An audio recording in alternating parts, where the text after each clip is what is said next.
ઝઘડો કશો નથી. એ છોડાવવા ગયેલો કોઈ જયેશ કરીને હતો માં છોકરો, એ ભાગી ગયો ને મારા છોકરાને મારી નાખ્યો.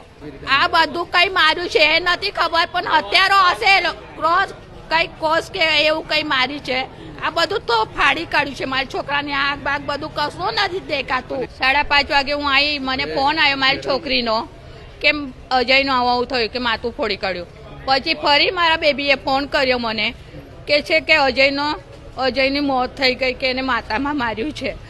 તો કે તાત્કાલિકમાં તું આવી છે. એટલે હું ત્યાંથી ગભરાતી તાત્કાલિકમાં આવી.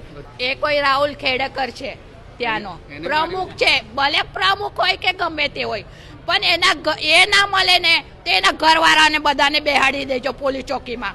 મારું કહેવાનું ને એને ફાંસી દેવડાને એટલે દેવડાની મારે. અમારો છોકરો નહીં રહે તો એનો છોકરો નહીં રહેવો જોઈએ.